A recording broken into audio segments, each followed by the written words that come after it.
Magandang araw sa lahat ng tagapakinig dito sa Tamokski TV. Ang kwento natin ngayon ay tungkol sa isang simpleng probinsyanong minaliit at tinawag na Mangmang. Ngunit lingid sa kaalaman ng lahat, may bitbit siyang lihim na yayanig sa buong universidad. Isang gabi, may hindi inaasahang bagay siyang natuklasan sa loob ng isang marangyang tahanan. Isang lihim na nagbago sa takbo ng kanyang kapalaran. Ngunit wag muna natin yan pag-usapan dahil mas mabuting kayo mismo ang makasaksi.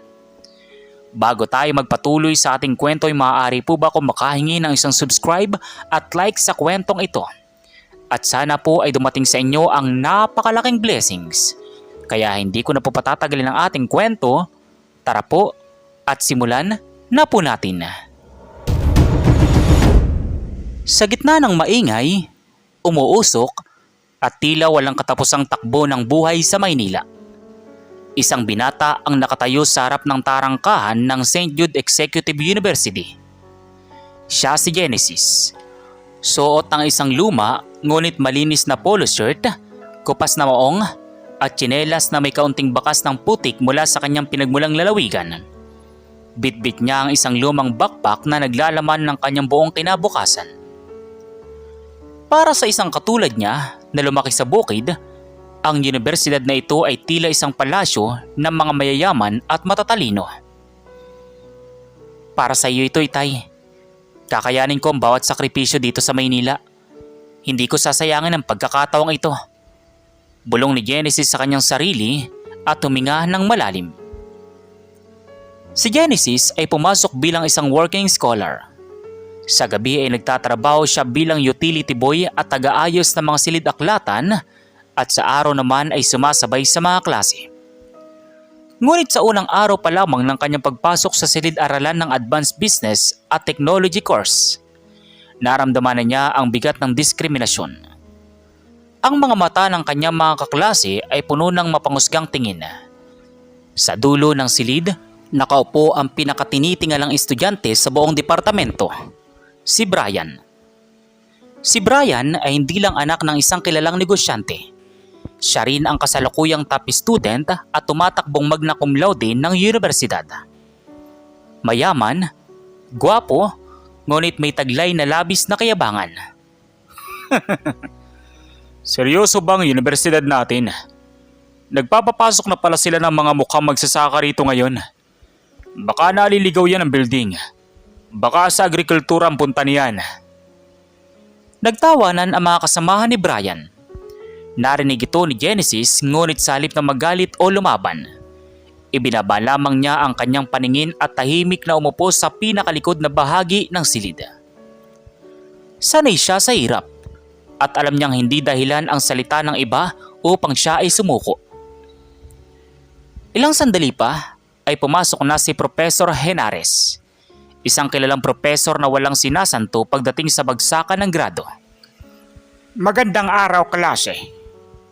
Ngayong araw, hindi natin uumpisahan sa simpleng pagpapakilala ang klase. Gusto kong malaman kung sino sa inyo ang may kakayahang mag-isip sa ilalim ng matinding pressure. Magbibigay ako ng isang komplikadong kaso ng bagsak na ekonomiya ng isang kumpanya. Gusto kong ibigay ninyo ang tamang formula at estratehiya upang maisalba ito sa loob ng 5 minuto. Isinulat ni Professor Henares sa pisara ang isang napakahabang analytical problem na puno ng mga numero, variable at mga teorya na pang master's degree na ang antas. Ang buong klase ay nagbulungan. Maging ang mga matatalinong estudyante ay napakamot sa kanilang mga ulo. Tanging si Brian lamang ang nakangiti ng may kumpiyansa. Tumayo si Brian at naglakad patungo sa unahan. Professor Henares, mukhang alam ko ng sagot. Ang kailangan lang dito ay ang paggamit lang linear forecasting model upang makuha ang margin of error ng kumpanya. Mabilis na nagsulat si Brian sa pisara. Humanga ang kanyang mga kaklase sa bilis ng kanyang mga kamay. Ngunit habang nagpapatuloy si Brian, napansin ni Genesis na may malaking pagkakamali sa ikatlong bahagi ng formula. Isang pagkakamali na maaaring magpabagsak sa buong kalkulasyon. Hindi napigilan ni Genesis ang mapabuntong hininga ng malalim. Ang buntong hiningang iyon ay narinig ni Brian na agad na lumingon sa kanya ng may galit sa mga mata. Hoy, probinsyano! Bakit ka nagbubuntong hininga riyan? May reklamo ka ba sa sagot ko? O sadyang hindi mo lang maintindihan dahil masyadong mataas ang antas ng talino ko para sa isang katulad mo? Tumingin si Professor Henares kay Genesis. Pagkatapos ay kay Brian. Ang buong silid ay napuno ng tensyon. Alam ng lahat na kapag si Brian ang nagalit, maaari ka nitong ipatanggal sa paaralan gamit ang impluwensya ng kanyang pamilya. Ngunit si Genesis, sa unang pagkakataon, ay tumingin ng direkta sa mga mata ng cum laude. May kulang sa formula mo, Brian. Kung ipagpapatuloy mo yan, malulugi ang kumpanya ng higit sa 40% sa unang buwan pa lamang. Dahil doon ay nabigla ang buong klase. Walang sino man ang naglalakas loob na questionin ng isang cum laude, lalo na ang isang dayong probinsyano na tila walang alam sa modernong mundo. Namula sa galit si Brian. Ibinagsak niya ang marker sa lamesa at itinuro si Genesis. Ang lakas ng loob mong itama ako. Kung talagang matalino ka, bakit hindi ka pumunta rito sa unahan at patunayan mo? Hamunin kita ngayon din, probinsyano. Kung sino ang magkamali sa atin, lulod sa harap ng buong klase at aalis sa universidad na ito. Ngumiti ng palihim si Brian dahil alam niyang walang laban ng isang mahirap na tulad ni Genesis. Ngunit hindi alam ni Brian na si Genesis ay may hawak na alas na hindi pa nakikita ng kahit na sino. Ang buong silid-aralan ay binalot ng nakabibinging katahimikan matapos bitawan ni Brian ang matinding hamon. Lahat ng mata ay nakatutok kay Genesis. Naghihintay kung tatakbo ba ito palabas sa takot o tatanggapin ang hamon na maaaring sumira sa kanyang pangarap. Si Professor Henares naman ay hindi sumabad. Salip, tiningnan niya ito bilang isang magandang pagkakataon upang makita ang tunay na gilas ng kanyang mga bagong estudyante. Well, Genesis, hinamon ka ng iyong kaklase. Sa universidad na ito, pinahahalagaan natin ang talino at tapang. May karapatan kang tumanggi. Ngunit nangangahulugan iyon, natatanggapin mo ang marka na ibibigay ko sa iyo ngayon. Huminga ng malalim si Genesis. Inisip niya ang kanyang ama sa probinsya na nagpapakapagod sa bukid para lang may maipadalang kaunting baon sa kanya. Inisip niya ang mga gabing wala siyang tulog dahil sa pag-aaral gamit ang mga lumang libro sa ilalim ng liwanag ng kandila noong walang kuryente sa kanilang baryo. Ang talino niya ay hindi galing sa mga mamahaling seminar o pribadong tutor, kundi galing sa purong karanasan, sipag at natural na talas ng isip. Tinataas ko ang aking kamay, Professor. Tatanggapin ko ang hamon, pero hindi para magpaya ng kapwa, kundi para patunayan na ang karunungan ay hindi nasusukat sa ganda ng damit o sa dami ng salapi ng isang tao. Nagbulungan muli ang mga estudyante. Ang lakas ng loob niya, sabi ng isa. Tiyak na mapapahiya lang yan kay Brian. Bulong naman ng iba. Si Brian naman ay naglakad pabalik sa kanyang upuan habang naka-cross arms at may nakakalukong ngiti sa kanyang mga labi. Sige, magmarunong ka rito sa unahan. Tingnan natin kung hanggang saan ang kayang marating ng utak ng isang galing sa bundok. Naglakad si Genesis patungo sa pisara. Kinuha niya ang marker. Tiningnang mabuti ang mahabang formula na isinulat ni Brian. Sa isang mabilis na sulyap, nakita agad ng kanyang utak ang pagkakamali. Hindi niya binura ang sulat ni Brian. Salip, gumuhit siya ng isang guhit sa ilalim nito at nagsimulang magsulat ng panibagong set ng mga equation. Ang kanyang mga kamay ay gumagalaw ng may perpektong ritmo at walang pag-aalinlangan. Ginamit niya ang isang pambihirang teorya, ang Stochastic Calculus Incorporated with Quantum Economics. Isang paksa na hindi pa tinuturo sa kanilang antas at kadalasang ginagamit lamang ng mga top financial analyst sa ibang bansa. Sa bawat numerong kanyang isinusulat, Ang mukha ni Professor Henares ay unti-unting nagbabago. Mula sa pagiging istrikto, ang mga mata ng profesor ay lumaki sa gulat. Hindi maaari. Paano mo nalaman ng metodong iyan, Genesis? Ang teoryang iyan ay kasalukuyan pa lamang sinusubukan sa mga malalaking merkado sa Europa. Profesor, ang ekonomiya ay parang agrikultura rin. Kung hindi mo bibilangan ng pabago-bagong panahon at ang kalidad ng lupa sa simula pa lang, ang iyong ani mabubulok bago pa man dumating ang tag-ani. Ang ginawa ni Brian ay static. Hindi niya isinamang inflation at foreign exchange risk na kasama sa problema. Sa huling linya ng pisara, isinulat ni Genesis ang huling sagot. Isang perpekto, malinis, at lohikal na solusyon na nagpabagsak sa lahat ng teoryang ipinagmamalaki ni Brian. Nang ibaba ni Genesis ang marker, ang buong klase ay nanatiling tahimik na tila ba nakakita ng isang multo. Si Brian naman ay unti-unting napatayo. Nangangatog ang mga tuhod habang nakatitig sa pisara. Hindi niya maipaliwanag kung paano siya naitama ng isang taong tingin niya ay walang pinag-aralan. Amazing. Isang perpektong solusyon. Brian, ang iyong formula ay may malaking butas. At kung hindi ito naitama ni Genesis, bagsak ang kalkulasyon mo. Ang puntos at ang tagumpay sa hamong ito ay napunta kay Genesis. Nakaramdam na matinding hiyang hindi pa nararanasan sa buong buhay niya si Brian. Ang kanyang muka ay pulang-pula sa galit at kahihiyan. Ang mga kaklase na dati ay umahanga sa kanya ay nagsimula ng magbulungan laban sa kanya. Ngunit bago pa man matapos ang klase, lumapit si Brian kay Genesis nang umalis ang propesor. Huwag kang magmatapang, probinsyano. Swerte mo lang ngayon. Pero tandaan mo ito. Hindi mo kilala kung sino ang kinakalaban mo. Sisiguraduhin kong bawat araw mo sa universidad na ito ay magiging isang impyerno. Hindi alam ni Brian, ang tadhana ay may mas malaki pang laro para sa kanilang dalawa. Pagkatapos ng klase, dinala si Genesis ng kanyang trabaho bilang utility boy sa isang napakalaki at marangyang mansyon sa labas ng universidad upang maglinis ng isang pribadong silid-aklatan ng isang mayamang kliyente. At doon, sa loob ng mansyong iyon, may isang bagay siyang nakita. Isang lihim na hindi dapat niya malaman na may direktang kinalaman kay Brian. Ano kaya ang nakita ni Genesis sa loob ng bahay na iyon na tuluyang magpapabago sa laban ng kanilang talino?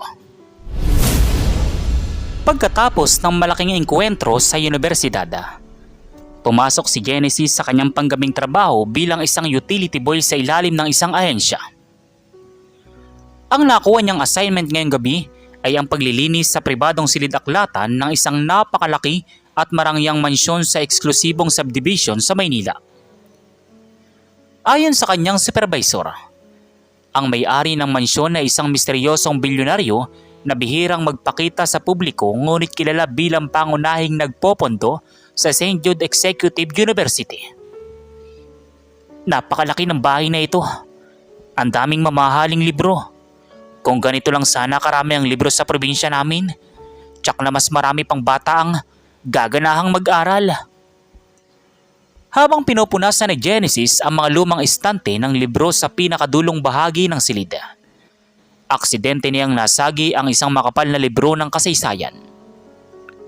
Pagbagsak nito sa sahig, isang lihim na pinto sa pader ang biglang bumukas ng bagya. Lumika ito na mahinang tunog.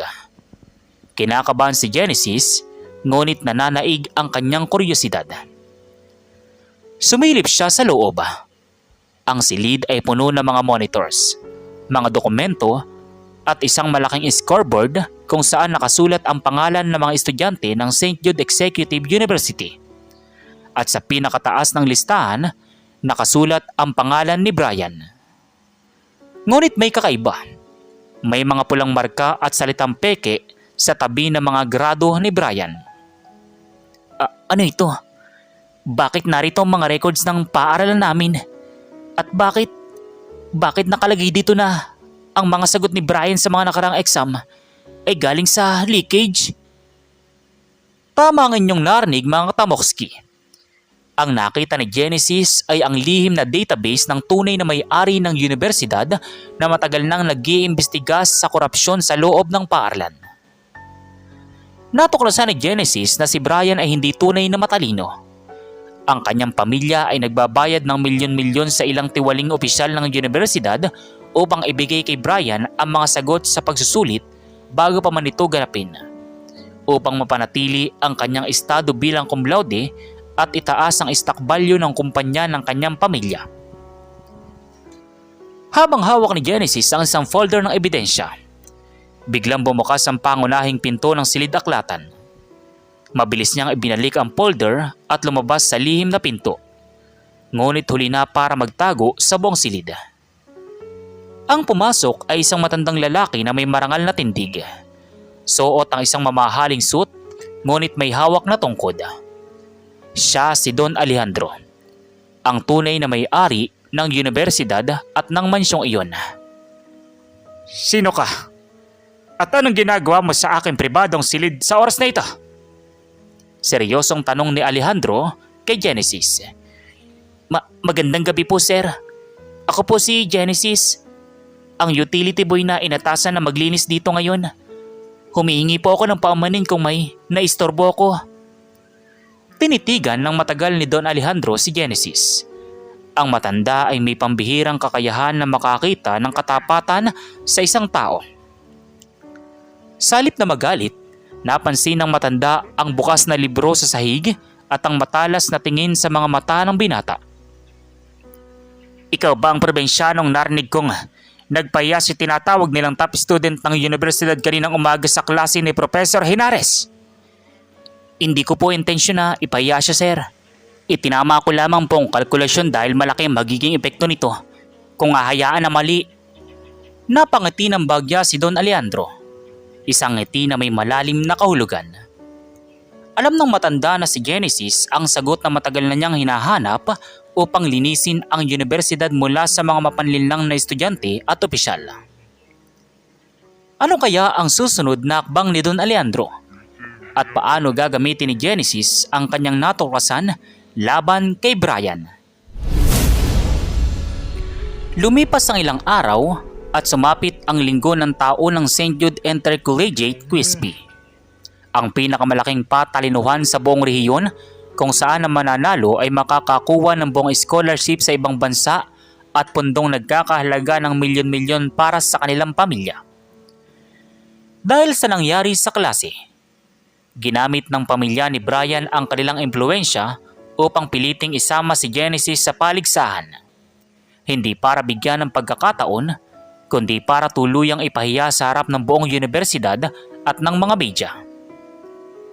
Ginamit nila ang pinakamahihirap na tanong na alam nilang tanging si Brian lang ang may hawak ng kopya ng mga sagot. Ngayon, probinsyano, makikita ng buong mundo kung sino ang tunay na may utak at kung sino ang basura na dapat manatili sa putikan. Siguraduhin mong handa ka ng umiyak sa harap ng mga kamera. Ang katotohanan, Brian, ay hindi kailangan magmayabang dahil sa uli, kusa itong lumalabas. Nagsimula ang paligsahan. Napuno ng hiyawan ang malaking auditorium. Naroon ang mga matatalinong estudyante mula sa iba't ibang kurso. Ngunit sa bawat round, mula sa easy, average hanggang sa difficult, ay nagtapat ang dalawang pangalan, Brian at Genesis. Ang buong auditorium ay napanganga dahil kahit anong hirap ng tanong sa advanced physics, microeconomics at global politics, nagagawa itong sagutin ni Genesis ng walang kahirap-hirap. Habang si Brian naman ay sumasagot gamit ang mga memoryadong formula mula sa leakage. Dumating ang huling bahagi, ang tiebreaker question, na siyang magdidetalye kung sino ang tatanghaling kampyon. Ang competition ay live na ipinapalabas sa social media ng universidad. Ang host ay tumayo sa gitna. Para sa uling puntos na magdideklara ng Grand Champion, narito ang tanong na binuo ng ating Board of Directors. Kung ang isang kumpanya ay may nakatagong utang at gumagamit ng peking asset upang linilangin ang mga investors, anong mathematical at ethical formula ang gagamitin mo upang bawagin ito nang hindi nadadamay ang mga inosenteng manggagawa? Nang marinig ni Brian ang tanong, bigla siyang napatigil. Ang kanyang muka ay nawalan ng kulay. Tumingin siya sa kanyang ama na nasa VIP lounge na unti-unti na ring pinapawisan ng malamig. Bakit? Dahil ang tanong na iyon ay eksaktong kapareho ng sitwasyon ng kumpanya ng pamilya ni Brian. Isang modus na matagal na nilang ginagawa. At ang leakage na hawak ni Brian para sa final question ay iba. Binago ng Board of Directors ang tanong sa huling sandali sa utos ng isang makapangyarihang tao. Hindi alam ni Brian ang isasagot. Ang formula ay ayon sa hindi maaari ito. Nauutal na sabi ni Brian habang nag-iisip. Naubos ang oras ni Brian na walang naisulat sa kanyang screen. Tumunog ang buzzer. Ang pagkakataon ay napunta kay Genesis. Humarap si Genesis sa pisara ng stage, tumingin sa kamera at nagsimulang magsalita ng may buong kumpiyansa. Sa ilalim na naglalaki ang ilaw ng auditorium, nagsimulang magsulat at magsalita si Genesis. Ang bawat salitang lumalabas sa kanyang bibig ay tila isang hatol ng hustisya na yumanig sa buong bulwagan. Ang tamang solusyon ay hindi lamang matatagpuan sa numero, kung hindi sa katapatan. Gagamitin natin ang forensic audit algorithm upang ihiwalay ang mga lehitimong contribution ng mga manggagawa mula sa mga peking account ng mga may-ari. Sa pamamagitan nito, ang mga tiwaling namumuno lamang ang makukulong at babagsak, habang ang kumpanya ay muling itatayo sa ilalim ng isang tapat na pamamahala. Habang ipinapaliwanag ni Genesis ang formula, ang projector sa likod ng stage ay biglang nagbago ng palabas. Sa halip na scoreboard, ipinakita rito ang mga dokumento at mga video clip ng pag-uusap ng ama ni Brian at ng tiwalang dean ng universidad tungkol sa pagbili ng mga sagot sa exam, pati na ang mga ebidensya ng korupsyon sa kanilang kumpanya. Ang buong auditorium ay napuno ng kaguluhan at bulong-bulungan. Ang mga media ay nagsimulang mag-flash ng kanilang mga kamera patungo kay Brian at sa kanyang ama. Patayin nyo yan! Peke yan!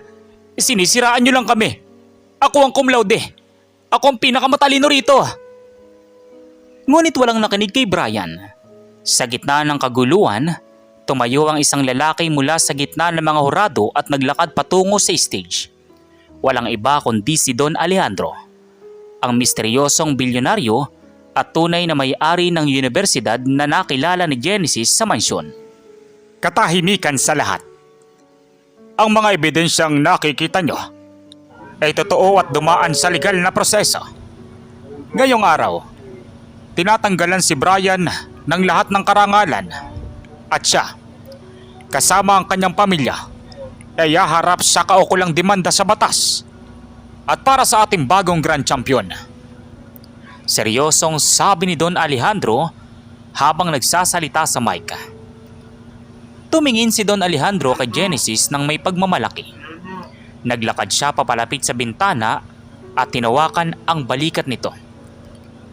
Marahil ay nagtataka kayo kung paano nalaman ng isang probinsyanong utility boy ang mga ganitong kalalim na formula. Panahon na upang malaman ang lahat ng katotohanan. Si Genesis ay hindi isang ordinaryong dayo. Siya ang aking nag-iisang apo, ang tunay na tagapagmana ng aking buong kayamanan at universidad na ito. Nagulat ang lahat, maging ang mga kaklase ni Genesis na dati ay nambubuli sa kanya ay napanganga at hindi makapaniwala. Ang plot twist na ito ay hindi inaasahan ng kahit na sino. Pinalaki si Genesis ng kanyang ama na si Mang Tino sa probinsya ng simple at malayo sa marangyang buhay upang matutunan nito ang tunay na halaga ng pagsisikap, pagpapakumbaba at upang hindi lumaking mayabang na katulad ni Brian. Ang pagtatrabaho niya bilang utility boy ay ang huling pagsubok ni Don Alejandro bago tuluyang ipasa sa kanya ang pamumuno ng buong imperyo. Napalood si Brian sa sahig, umiiyak at tiyang-hiya, habang ang kanyang mga bodyguard at ang kanyang ama ay pinalalabas na ng mga pulis sa auditorium. Ang probinsyanong minaliit at tinawag nilang Mangmang ang siya palang nagmamay-ari ng universidad na kanilang kinatatayuan. Humarap sa microphone si Genesis. Nagsalita ng mahinahon ngunit makapangyarihan. Ang tunay na talino ay hindi galing sa kapangyarihan o sa pandaraya. Ang tunay na karunungan ay ang kakayahang gamitin ng iyong kaalaman upang itama ang mali at tumulong sa mga nangangailangan. Sa araw na ito, binubuksan ko ang universidad na ito para sa lahat ng mahihirap ngunit matatalinong estudyante sa probinsya ng libre. Nagpalakpakan ang lahat ng tao sa auditorium. Umabot hanggang sa langit ang hiyawan ng paghanga para kay Genesis. Mula sa isang simpleng dayo na nakatsinelas, siya na ngayon ang bagong mukha ng pag-asa at hustisya sa universidad. At dito nga nagtatapos ang ating kapanapanibig na kwento para sa araw na ito. Ang aral na mariing iniwan sa atin ng buhay ni Genesis ay isang paalala na ang tunay na halaga ng isang tao ay hindi kailanman masusukat sa kanyang panlabas na anyo, sa ganda ng kanyang kasuotan o sa yaman ng pamilyang kanyang pinagmulan. Ang karunungan at katalinuhan ay hindi nabibili ng salapi at lalong hindi ito nakukuha sa pamamagitan ng pandaraya o pagpapakita ng kayabangan sa kapwa. Madalas, ang mga taong tahimik at mapagpakumbaba. Silang mga galing sa simpleng pamumuhay at dumaan sa totoong hirap. Ang siyang may pinakamalalim na pangunawa sa buhay. Ang katalinuhang sinubok ng pagsisikap tulad ng kay Genesis ay may taglay na tibay at katapatan na hindi kayang tibagin ng anumang impluensya o kapangyarihan. Ipinapakita rin sa atin ng kwentong ito na ang karma at hustisya ay laging dumarating sa tamang panahon. Ang mga taong gumagamit ng maling paraan para lang umangat at mang-api ng iba, tulad ni Brian, ay tiyak na babagsak sa huli kapag lumabas na ang katotohanan. Huwag nating mamaliitin ang kakayahan ng isang tao dahil lamang na siya ay isang dayo o galing sa probinsya. Ang bawat isa ay may kanya-kanyang natatanging galing na maaaring maging susi sa pagbabago ng lipunan. Higit sa lahat, matuto tayong mamuhay ng may integridad at pagpapakumbaba. Dahil ang tunay na kampyon ay hindi ang laging nangunguna sa karangalan, kundi ang taong marunong gumamit ng kanyang talino upang maging instrumento ng kabutihan at pag-asa para sa mas nakararami. Kayo, ano pang masasabi nyo sa kwento natin ngayong araw? At kung ano mga aral po ang mga natutunan ninyo? Maaari nyo po bang i-comment dito sa baba sa comment section para muli ko pong mabasa. So once again, inuulit ko pong muli. Ako po si Tamoxki TV. Kita-kita po tayong muli sa mga susunod pa nating maraming mga kwento. Thank you and God bless you all. Peace out.